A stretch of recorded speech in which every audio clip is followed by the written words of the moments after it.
Hey folks, Tom McHale here with another episode of American Handgunner Insider.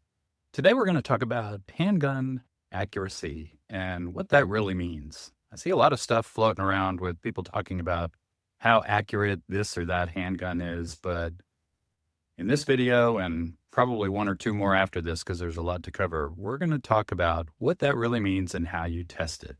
And how we're going to do that, we are going to use a legitimate clamp down ransom rest. So today I'm going to start off the series by giving you a quick tour of what this is, how it works, along with some opinions on what we might expect in terms of results. And after that, we will head to the range and give it a workout with a couple of different guns. Okay, let's get this tour started. This is a Ransom Master Series Rest. Now, this particular one is geared up with a couple of the options, and I'm going to walk you through those, but I wanted you all to see what exactly you can do with these and how far you can take them in terms of customization. So a couple of differences from the standard out-of-the-box version. This one has a windage adjustment plate. Stay tuned. I'm going to show you how that works in just a second. This area here is where the gun will go. We'll dive into that.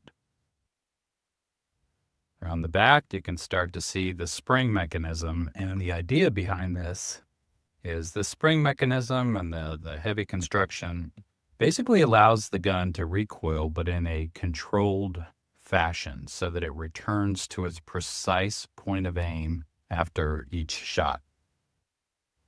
Now, over on the other side, you see something a little unusual for a standard Ransom Rest. This is part of the remote trigger assembly. So integral to the Ransom Rest design and process is first and foremost a way to securely hold the gun. I lost count, but the company makes dozens, hundreds, I don't even know how many custom grip inserts for each type of pistol that's supported by the system.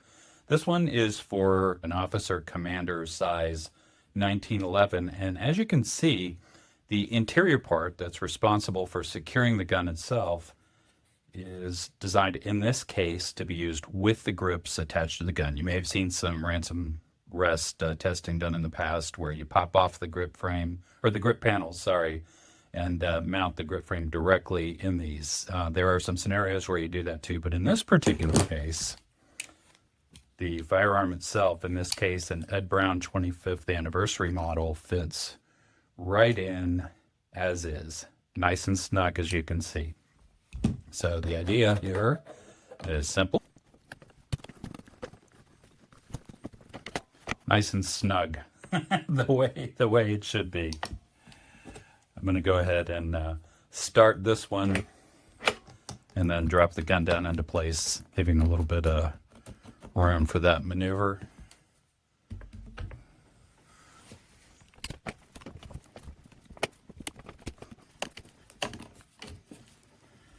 Here we go. Making sure that is properly seated. Put the support plate back on. Included washers.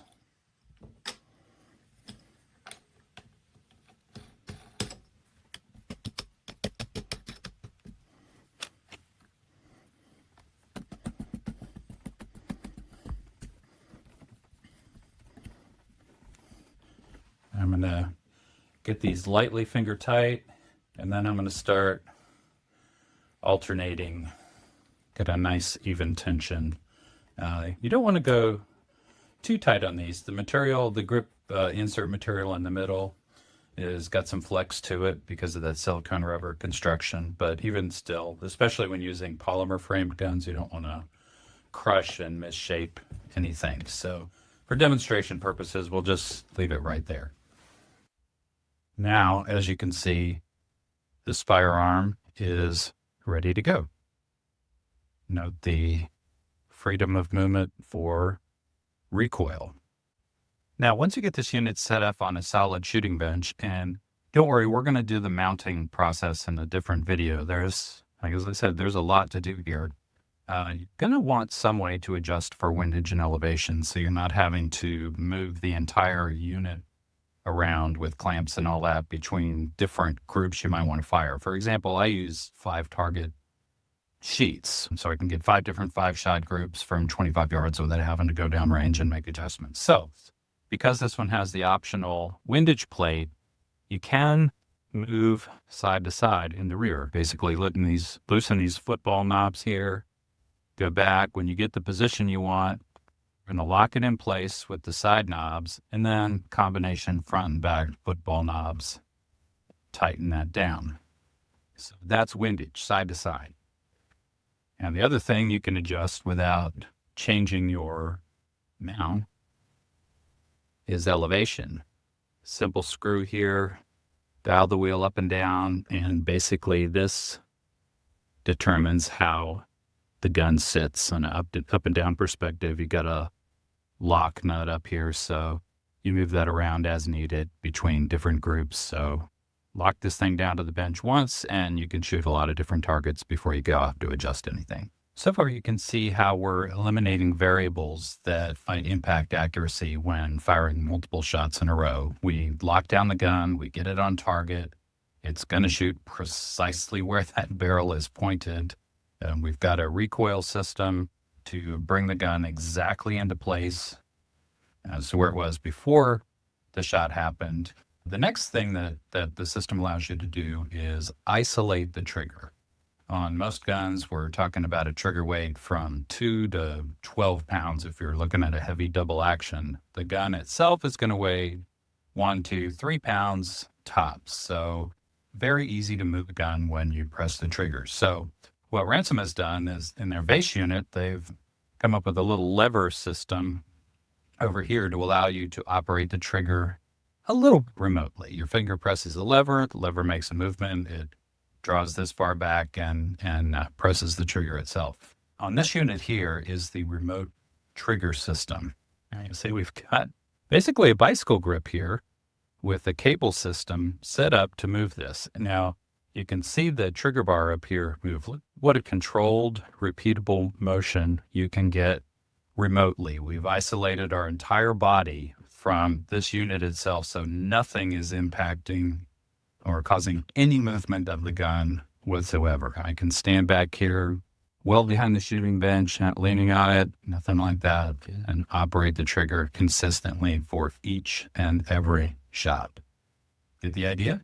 So there we have it, a quick and dirty overview of the Ransom Rest. In a future video, I'm going to share some of the recommended techniques for mounting this. The idea is you mount the rest to a thick piece of plywood, 3/4 or an inch thick. You do a little bit of magic with isolating the center of that plywood from the shooting bench. And then you have a portable unit you can take and clamp down using C or squeeze clamps to the range with you. So you don't have to permanently drill into the countertop. Ranges don't typically like that. And then we're going to do some shooting. I'm going to test out this Ed Brown 25th anniversary pistol. Maybe we'll bring a J-frame just to have some fun with the snubby revolver at 25 yards and see what it'll do. You'll be surprised. Anyway, stay tuned. If you like what you see, hit that like button, hit the subscribe button, and we'll be back to you next time with more American Handgunner Insider.